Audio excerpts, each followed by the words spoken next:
Good afternoon, YouTube. So I spent the night about a mile, I don't know, less than a mile from where I unloaded at, and so it's the next afternoon, Sunday afternoon. Of course, we've had the time change for the spring, so the time went forward, and so I think now it's about 2 o'clock in the afternoon, Eastern time. So I've been inside. There's a restaurant here that's got all kinds of truck parking. I'm going to pan the camera around. So you can see I was just inside that restaurant eating. They closed at 2, so I got in there just in the nick of time. Showed up about 20 minutes early, and so got out of there maybe just right at 2 or just before. So off in the distance, there's some sort of I don't know if that's an energy generation station. It looks like it might be, but that's coming out of that giant smokestack is it's not smoke. It's like, usually it's steam. People they show pictures of that and think, oh, look at the pollution, but it's actually just steam in most cases. And then the place where I actually unloaded at, you can see these trailers. I'm walking kind of towards the restaurant, and so you can see there's some sort of a man-made pile of something or other there. And then if you look in between those trailers right there where I pointed, that was where I unloaded at. I don't know, it was early this morning. It was probably like 2 or 3 o'clock this morning when I unloaded there. So I'll pan the camera on around. You can see that there's my truck, and there's another truck parked there. Actually, a couple of other trucks plus some trailers. So they have a large lot here, considering it's just a restaurant. They've got a pretty good sized lot. And then this is Indiana Highway 63. It's just a state highway, but it's 4 lanes. So it's a 4-lane divided state highway. So I think it's got a fair amount of traffic. So and then panning on back around, you can see that there's a bunch of, Transcon trailers are parked there, and then I see that Frontier trailer, and then like a yard or a daily, probably a yard type truck where the guys they're loading at one of these 2 industrial plants, either the paper plant or that other one. They're doing something, and these are probably where they pay the restaurant owner to store the empty trailers. So back here at the back of the trailer, the wind is blowing pretty good. But anyway, you can see that this is just a field back here. It looks like it's some kind of a farmer's field. Hopefully that wind noise isn't too horrific. And it's making, I think my trailer, one of these trailers, there's sort of a whistling sound. It's coming from my trailer, and it's because of the wind. It's whistling in there somewhere. So it's just the wind that's kind of causing that to happen. But so you can see this is a fairly rural area of, it would be kind of north and especially eastern Indiana, since it's not very far from the western Indiana, not very far from the Illinois border, Indiana-Illinois border. So here I am in North Vernon, Indiana, and you may be able to see in the mirror there, I just hooked onto an empty reefer trailer. Got rid of the dry box trailer here at this warehouse, where we have both types of trailers, both reefer trailers and dry box trailers. So I was able to drop the dry box trailer and hooking on to an empty reefer trailer, and then I'll be picking a load up. The next load picks up tomorrow morning, so I don't know yet if I have to get this trailer washed out or not. But if I do, I do, and I'll find a place to wash it out. But if I don't, then I won't. Simple as that. Well, if I need to get this washed out, I kind of lost the handle for my brooms, and I kind of really needed a new broom anyway. But it does look like it needs washed out.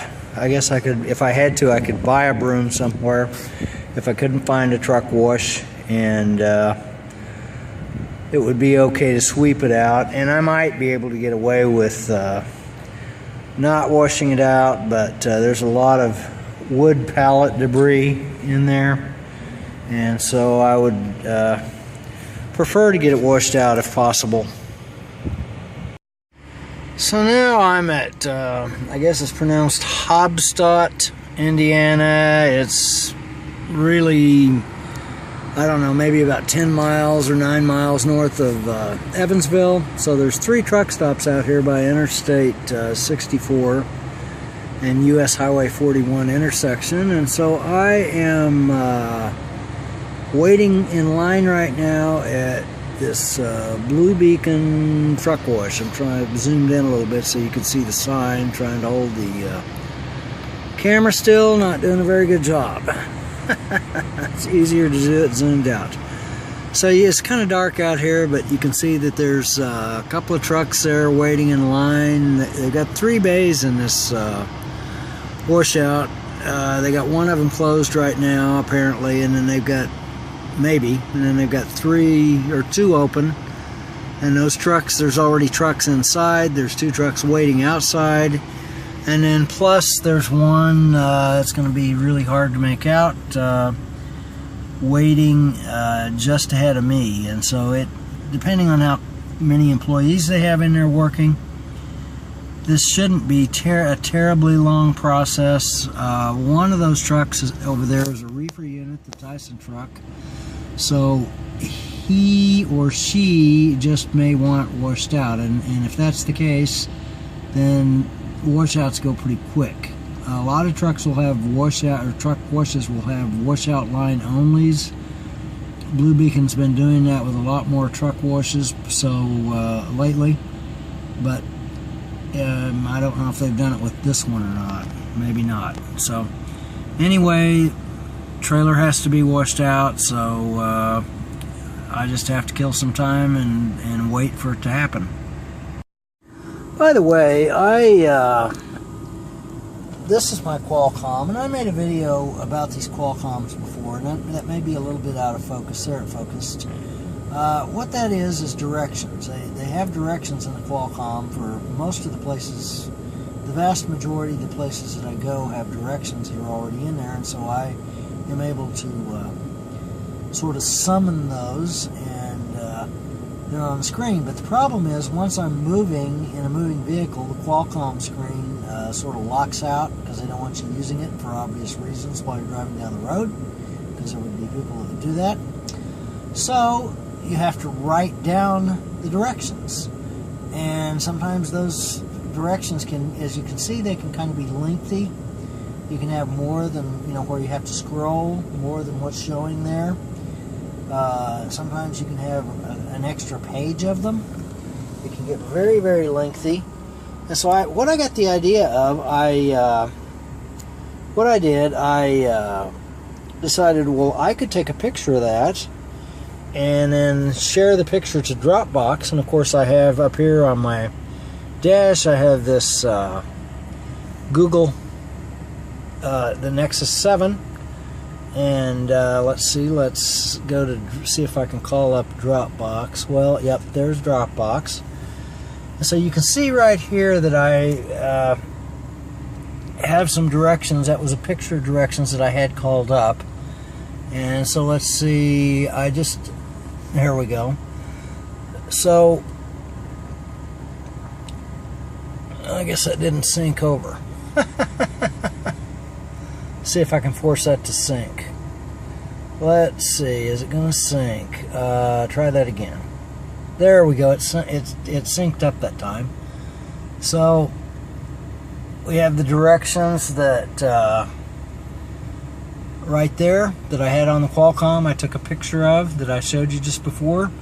And so doing it this way, I can just, I don't have to go through all the pain of sort of writing those down and then having to keep reaching for the clipboard to read them periodically. When I'm getting close to a place, I can simply call up the image, and then the image is right there in front of me. I don't have to do anything, it's just right there. And the typeface obviously is big enough where I can actually read it. It's approximately the same size as it is on the Qualcomm right there. So that actually works pretty good, and it saves me the time and trouble of writing down sometimes very lengthy directions. It's been possible for me to do this probably for several years, but you know, well, I don't know how long have I had this Nexus 7.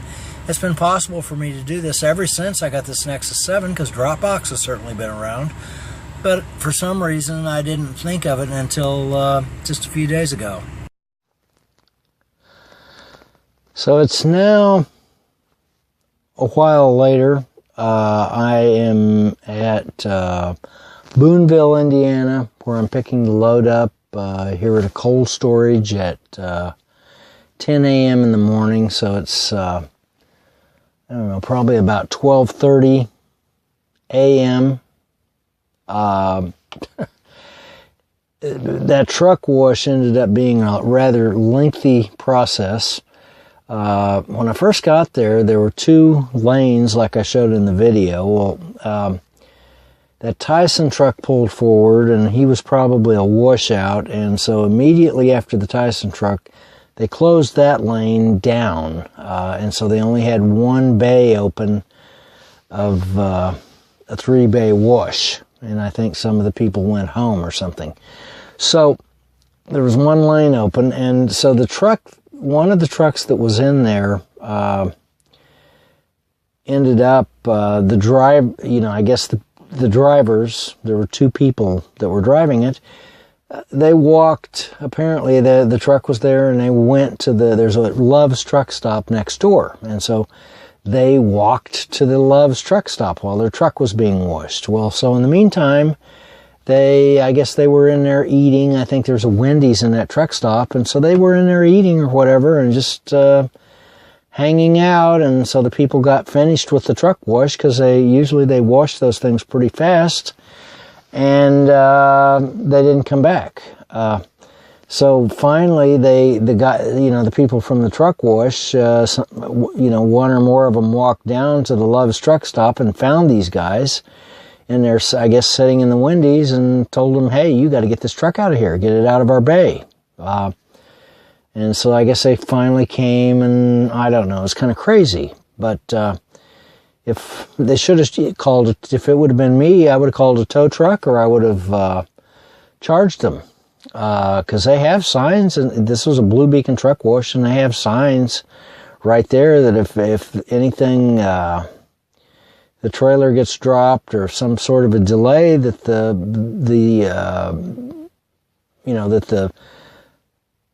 whoever's truck it is responsible for, to pay by the hour. This is blocking the bay.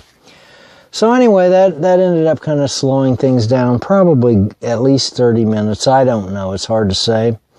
And then, so I finally got out of there. Probably about 11:30 I was out of there, and so then I came on over here, and so I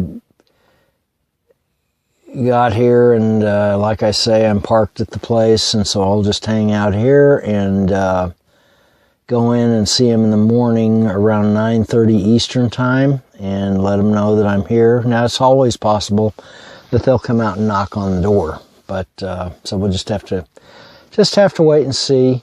But otherwise, I'm here and take my break here. And the load that I'm picking up was going to Austin, I think Austinburg, Ohio. And without looking, I know I've been there before, and without looking, I would say that's probably up by Toledo. I don't know that for sure, but that sounds pretty familiar, that it's up by Toledo.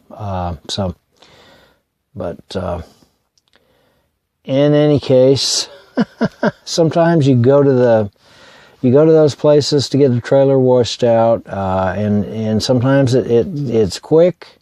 It happens, it happens really quick, and then there's other times where it ends up being a really long, drawn out, lengthy process, and you're just kind of trapped because the truck washes. In a lot of areas of the country, there just isn't much choice for truck washes.